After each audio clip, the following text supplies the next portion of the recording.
Salut à tous, c'est Luchap pour NLG. Comme d'hab, on se retrouve pour faire un petit récap des marchés entre les news et les graphes et voir à quoi on peut s'attendre pour cette semaine. On commence avec les news crypto, j'en ai sélectionné 4, c'est selon moi les plus importantes de cette semaine. Premièrement, KuCoin a enfin identifié un scammer qui lançait entre 2 à 5 rugs par jour pendant plus de 2 ans. Donc pour ceux qui savent pas, un rug c'est très souvent un dev qui lance un petit projet et qui se barre très rapidement avec l'argent de la. Et aussi on a attrapé un autre scammer qui lui plus récent envoyait entre 3 et 4 rugs par jour depuis seulement entre guillemets 45 jours, mais il avait déjà fait plus de 26 ETH de bénéfice. Au prix actuel, ça fait quand même presque 50K dollars. Ensuite, la banque d'investissement new-yorkaise HC Wainwright estime que le bear market est fini et que ce serait le début d'une meilleure santé pour les cryptos. Alors, il faut toujours faire gaffe quand c'est des fonds d'investissement ou des banques d'investissement qui annoncent être bullish ou bearish sur des choses. En général, elles viennent de se positionner.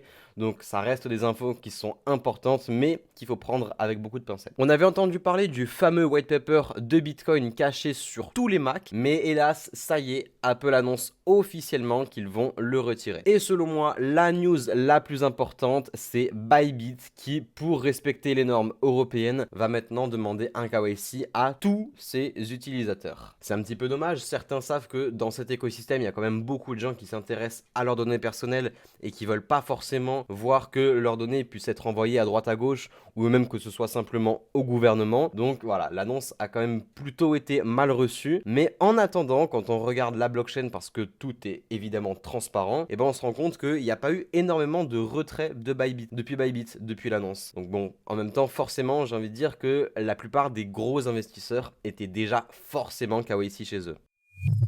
On a fait un petit peu le tour des news. En TradFi, c'était surtout ce qui était vraiment important cette semaine, les annonces des résultats des énormes boîtes comme du Google, etc.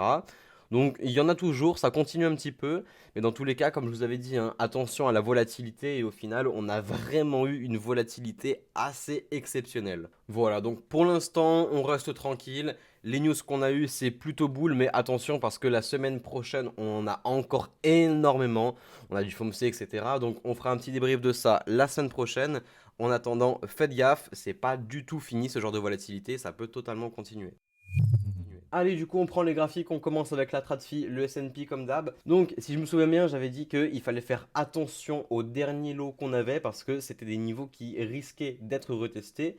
Et on était dans la situation où on attendait un potentiel signal d'achat pour pouvoir rentrer dans des longues assez agressifs. Donc, les niveaux qui étaient intéressants comme d'hab, hein, je vous le dis, c'est les derniers lots, donc les derniers creux.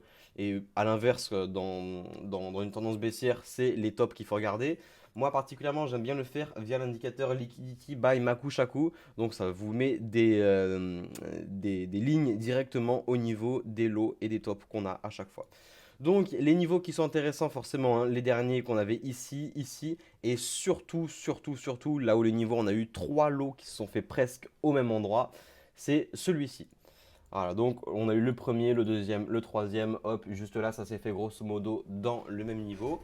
Et derrière, encore en dessous, on a eu une petite mèche qui s'est faite juste là, et avec un prix qui a très bien rebondi. Donc on n'était pas mauvais en termes de scénarios qui ont été call, donc c'est-à-dire premièrement annonce d'une volatilité qui est assez extrême, et deuxièmement, il faut avoir l'œil sur les niveaux qui sont intéressants, parce que si on commence à stabiliser en dessous, ça pue vraiment. Mais à partir du moment où le niveau se fait rejeter, on le visite à peine et puis on rejette vers le nord, d'un seul coup, ça passe à un énorme signal bullish. Et donc, c'est exactement ce qu'on a eu ici, même si on a eu un premier faux signal la première fois, et il faut avouer qu'il était quand même plutôt beau. Donc, avec une énorme bougie verte et une grande mèche en dessous qui est allée chercher les niveaux intéressants, on n'a pas spécialement eu beaucoup de vendeurs absorbés comparé à celle-là. Sur celle-là, c'était vraiment assez incroyable et il y en a eu beaucoup plus. Sinon, pour l'avenir, donc, mon scénario va pas vraiment changer, même si il faut faire attention quand même parce que on a une petite résistance qui semble se dessiner un petit peu. Alors, je suis pas non plus giga fan de ces outils-là, mais hop, voilà. J'ai l'impression qu'on a un petit peu une zone comme ça et il faudrait vraiment voir le S&P fracasser cette zone à la hausse pour, je pense, espérer une continuation haussière. Donc voilà, on n'y est pas encore, on arrive tranquillement, on a tapé dans la zone une première fois. Et ce que j'aimerais bien voir, je pense, ce serait quelque chose peut-être un peu comme ça, être une sorte de réduction de la volatilité juste sous ce niveau. Derrière, ça me semble pas mal pour pouvoir le péter tranquillement avec pourquoi pas un retest. Et derrière, on peut s'envoler. Ça serait vraiment le scénario le plus boule que je vois personnellement. Hop, si je nous focus sur le graphe de droite, vous voyez qu'en plus, juste au-dessus de la zone que je viens de tracer en gris là, on a un POC en orange, donc POC, Point of Control. C'est juste l'endroit où il y a eu le plus de volume d'une session passée. Voilà, et depuis le niveau est resté intesté et c'est des niveaux, vous savez, qui sont amenés très très souvent à être retestés et qui servent en même temps de support résistance. Après, c'est compliqué de se prononcer, mais je pense que le prix aura quand même du mal à passer rapidement. Et du moins, si on y va assez rapidement, sans vraiment stabilisation, sans réduction de la volatilité avant ça, je pense que ce niveau va faire résistance et qu'on aura le droit à une petite correction juste après. Mais si par contre le niveau stabilise et réduction de la volatilité, etc., ici, je pense qu'on peut largement fracasser ce niveau et continuer avec un pullback et dans une tendance haussière tranquille. Le dollar, il pue. Il n'y a vraiment pas grand-chose à dire, hein, mais clairement, quand vous voyez ce genre de graphique, encore plus avec la session d'aujourd'hui où il vient de se faire rejeter salement, c'est clairement pas ouf. Alors, même si oui, on reste sur support, je sais plus, je crois que je l'avais déjà dit quelque chose, peut-être par là ou quoi. Donc, on est sur des niveaux qui sont intéressants pour le dollar. On est sur des niveaux où on peut s'attendre à des bons rebonds. Mais quand on regarde le graphe en 4 heures, en daily, tout ça, on se dit franchement qu'on peut largement plonger bien plus bas encore. Donc faites gaffe à vous quand même parce que c'est le genre de truc qu'il faut toujours avoir en tête. Le dollar, si d'un seul coup il pump, on va se prendre une sale gifle sur les cryptos. Et pour finir, c'est pas super étonnant si vous suivez les cryptos, mais on a un Nasdaq qui s'est envolé. Donc Nasdaq, forcément, valeur technologique, c'est souvent beaucoup plus volatile. Et avec les annonces de résultats qu'on a eu, bah forcément, on a eu certaines boîtes qui se sont envolées. On passe enfin du coup sur notre BTC. Alors BTC la dernière fois, moi j'avais dit que c'était simple. Il y avait les trois lots qui me faisaient vraiment de l'œil en dessous. Mais, si on regarde notre CVD, on était déjà dans une situation où il fallait se préparer à l'achat ou du moins se préparer pour attendre un signal d'achat précis pour entrer dans un long. Alors pourquoi, je le rappelle très très vite fait, hein, mais c'est juste qu'on a une giga divergence sur le CVD. On a eu énormément de vendeurs qui se sont retrouvés absorbés et on était juste dans la situation du coup où on attendait notre signal précis, même si moi je m'attendais personnellement quand même à avoir pourquoi pas une bougie verte avec une énorme mèche qui vient fracasser ces trois lots, mais avec une bougie qui clôture largement au-dessus. Alors c'est pas exactement ce qu'on a eu, mais on a quand même eu des signaux qui étaient intéressants, notamment sur du 2 heures. Sur du 2 heures, on a eu précisément 7 bougies qui étaient vraiment intéressantes. Hop, voilà, celle-là. Et particulièrement parce que ça va se voir au niveau des volumes, ce qui est intéressant. Mais pour commencer, quand même, premièrement, donc bougie avec une mèche qui vient quand même fracasser le dernier plus bas lot qu'on a eu. Ça reste intéressant, mais là où ça devient vraiment très intéressant, c'est surtout quand on se concentre donc sur les volumes. Sur les volumes, hop, c'était cette bougie-là, donc on est en 2 heures sur Binance Futures. Si on regarde, particulièrement celle-là, on se retrouve avec beaucoup de vendeurs qui sont absorbés. Vous voyez, hein, plus de 4000 BTC vendus ici, 1008 ici, 1003 ici, voilà. Et on a une bougie donc qui clôture au vert au final, avec plus de vendeurs qui a été fait sur toute la bougie que d'acheteurs, enfin, au marché en tout cas. Ça peut se voir avec donc le CVD qui clôture largement dans le rouge, alors que la bougie finit vert.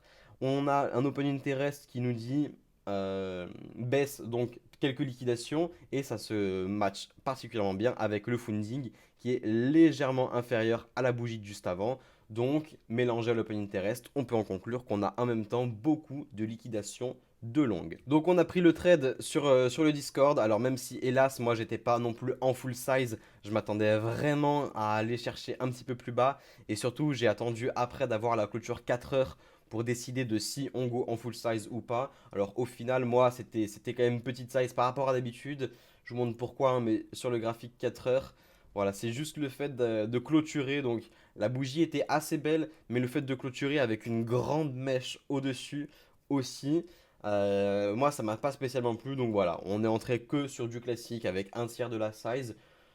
Derrière, on s'en est quand même très bien sorti, hein, donc pas de souci. Et vu que c'est une période qui est quand même très dure à trader en ce moment, vu la volatilité, je considère que ça reste toujours une petite victoire. Récemment, je me suis fait une petite réflexion, alors ça concerne surtout le graphe weekly. Bon, déjà, alors pour commencer, pas besoin d'être un génie pour voir qu'on est effectivement dans le début d'une tendance haussière. Et moi, ce que je pense voir au final, comme beaucoup de tendances, c'est une accélération de la tendance. Et je pense vraiment qu'on peut avoir une accélération de la tendance donc haussière, d'aller chercher les niveaux et derrière on corrige pour le reste de l'année jusqu'au prochain bull market, etc. Mais je ne serais pas vraiment surpris d'avoir un petit rush de début ou de juste avant l'été pour aller chercher pourquoi pas même les 35, les 40K. Je pense que là on est sur des niveaux qui sont assez intéressants historiquement.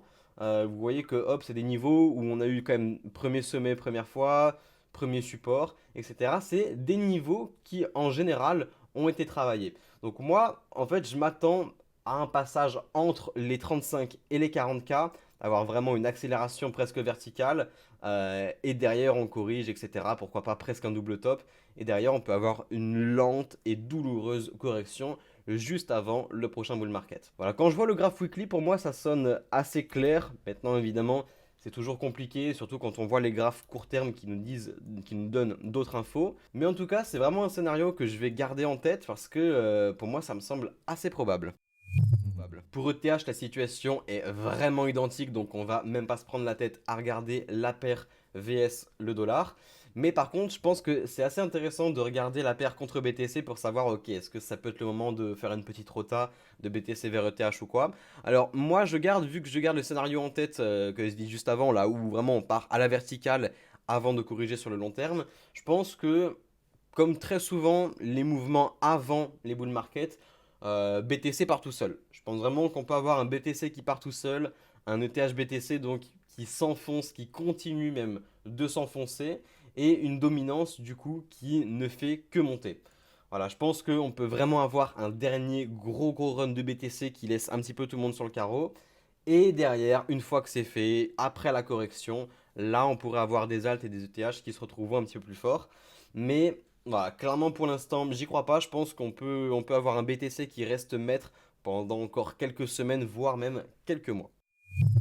Voilà, c'est grosso modo tout pour aujourd'hui. Donc moi, hein, comme d'hab, je vais chercher à longue. Moi, on a déjà pratiquement tout clôturé d'ailleurs sur le BTC, mais je vais de nouveau chercher de façon un peu plus agressive sur le court terme à re-rentrer. Et puis sinon, voilà. Attention pour les swings, je trouve qu'il y a quand même des belles opportunités, vu que, je vous ai dit, hein, selon moi, on peut avoir un BTC qui part tout seul. Le move peut être de long BTC, short un alt. Attention à la size, évidemment, parce que les alts sont beaucoup plus volatiles, donc ça peut quand même partir beaucoup plus fort. Mais voilà, selon moi, ça peut être le move à jouer, là où historiquement on est plutôt habitué à vouloir long les alts et short BTC. Cette fois-ci, selon moi, ça reste le move inversé qui est le plus intéressant. Ah, donc moi je vais regarder, on a du Link qui sont pas très forts en ce moment, etc.